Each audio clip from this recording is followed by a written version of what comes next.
Hello बेनो आज આપણે રવાના ઢોસા બનાવશું એટલે એમાં આપણે રવો એક વાટકી લીધો છે અને એક વાટકી સામે આપણે દહીં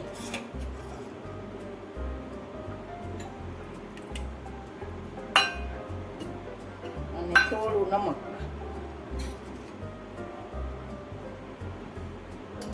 હવે આને એકદમ આપણે હલાવવાનું છે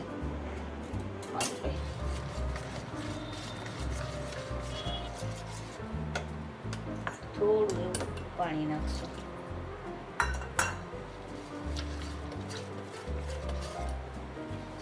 અને હવે આને 10 મિનિટ માટે રેસ્ટમાં મૂકી દે 10-15 મિનિટનો રેસ્ટ આપશું ને પછી એને મિક્સરમાં કાઢવાનું છે આપણે મૈસૂરી મસાલો પહેલાં બનાવી લઈએ આપણે હવે એમાં આપણે તેલ મૂકી દઈએ તો આમાં 2-3 પાવડા તેલ જોઈએ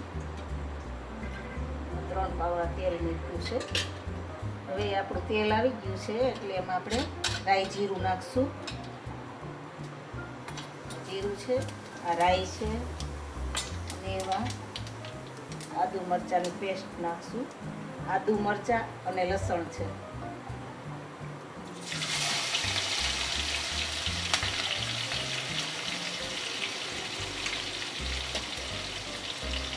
થોડીક એવી ચટણી એક ચમચી નાખશું પીલીને રાખી છે ઢોસામાં લગાવવા માટે એટલા માટે એ નાખશું આને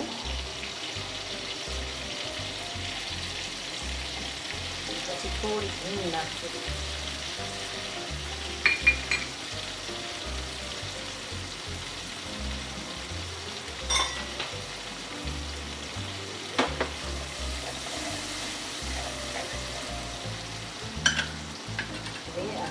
ઘરે બનાવેલો ગરમ મસાલો છે એટલે ખડા મસાલાની જરૂર નથી આ એમાં એક ચમચી નાખું છું અને જરૂર નમક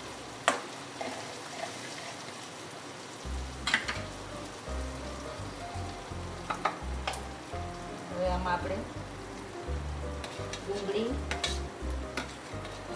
અને ટમેટું નાખીશું આ ટમેટું ડુંગળી સારી રીતે તળી જાય ને પછી જ આપણે બટેકાનો માવો નાખીશું બટેકા આપણે બાફીને લીધા છે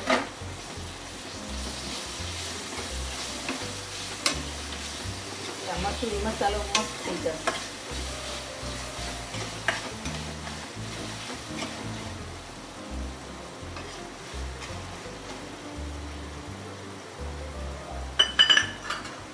આને થોડીક વાર આપણે ઢાંકી દઈએ ઢાંકી દઈએ ને એટલે જલ્દી ચડી જાય હવે ચડી ગયું છે આપણું મસૂરી મસાલાનું હવે આપણે એમાં થોડી એવી ખાંડ એડ કરવાની છે ટમેટું વધારે હતું ને અને એમાં હવે આપણે બટેટાનો માવો નાખશું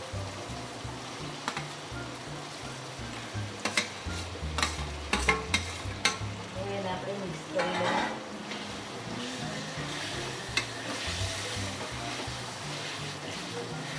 ઘરે બનાવો ને એનો મસૂરી મસાલો એટલે બહુ મસ્ત થાય થોડીક એવી હળદર એડ કરશું ધાણા જીરું પાવડર ગરમ મસાલો અને હિંગ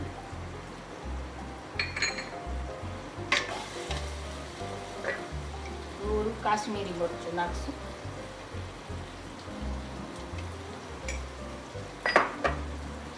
કાશ્મીરી મરચું હોય ને એટલે કલર સરસ આવે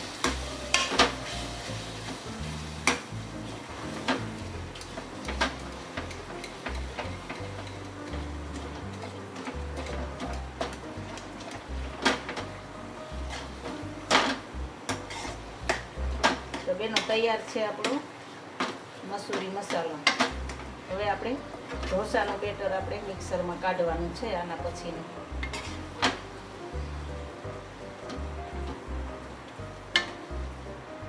હવે આ મસાલો થઈ ગયો છે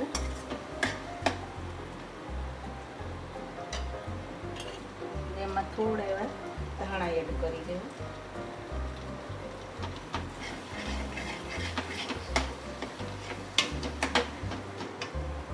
હવે થઈ ગયો છે મસાલો. ગેસ બંધ કરી દઈએ અને ઢાંકીને સાઈડમાં રાખી દઈએ થોડીક વાર. ત્યાર છે આપણું બેટર જે આપણે 10 મિનિટ માટે મૂક્યું હતું ને એ.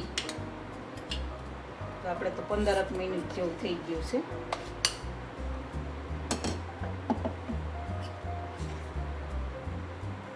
હવે આ બેટર આપણે મિક્સરમાં કાઢી લઈએ. એમાં થોડું એવું પાણી એડ કરવાનું છે અને ઈનો એક પેકેટ ઈનો નાખ્યું છે અને એમાં પાણી એડ કરીએ આપણે થોડું. અને હવે આપણે એને મિક્સરમાં પીલી નાખીએ.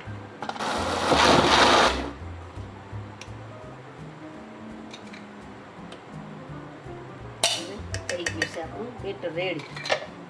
હવે આપણે એને કાઢી લઈએ તપેલીમાં.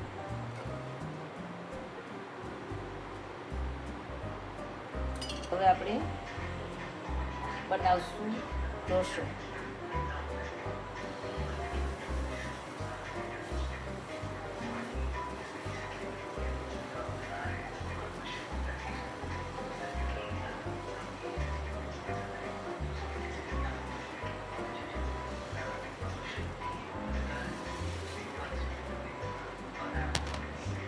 આપણે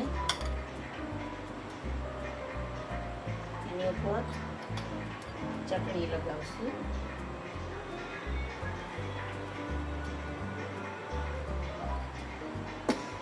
અને તેલ.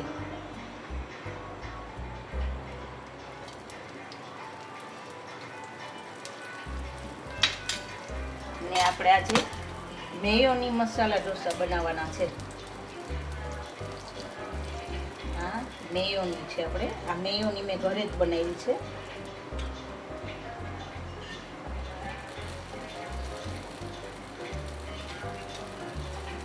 મેયોની થોડું થીક વધારે છે ને એટલે આમાં કાઢી લેવું પડ્યું.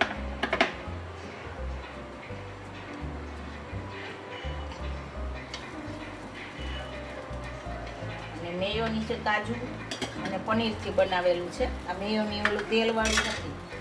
આપણે આ મસૂરી મસાલો છે એ આપણે આમાં એડ કરીએ.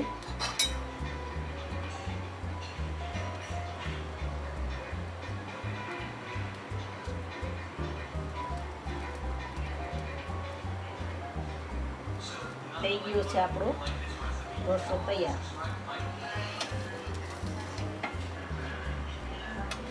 જો બેનો મસૂરી મસાલા ઢોસો છે આપણો તૈયાર.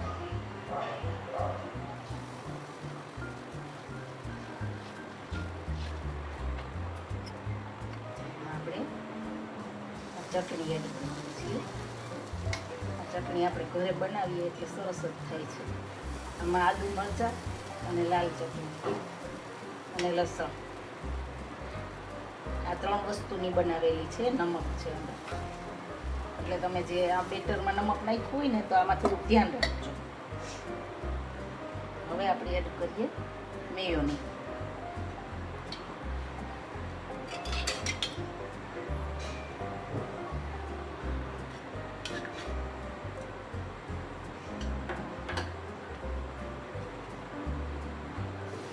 મેયોની ઘરે બનાવીએ ને તેનો એટલે હેલ્થી સરસ હોય. કારણ કે ઓલું બહારનું લઈએ ને એમાં તેલ બહુ આવે. આમાં તેલ નહીં, પનીર કાજુનું જ છે સ્પેશિયલ. થોડુંક એવું પાણી ઉમેરવાનું અને પનીર કાજુ એ તો હું તમને વિડીયો બનાવી અને બતાવી દઈશ.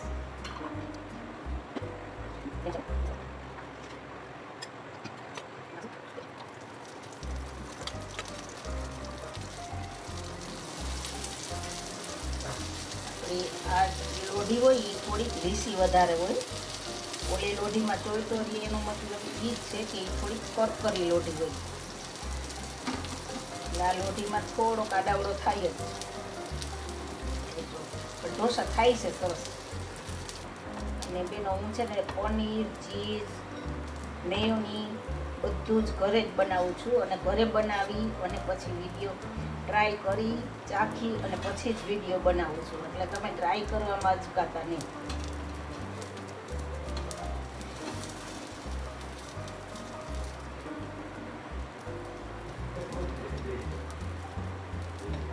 હવે આ ઢોસો છે આપણો તૈયાર.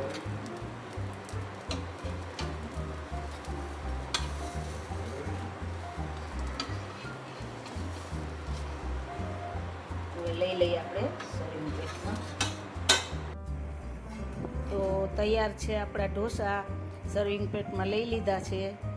અને જો ઢોસાની બેટર આ તે બધુંય મસાલો ગમ્યું હોય તો લાઈક કરજો, શેર કરજો અને સબસ્ક્રાઈબ કરજો.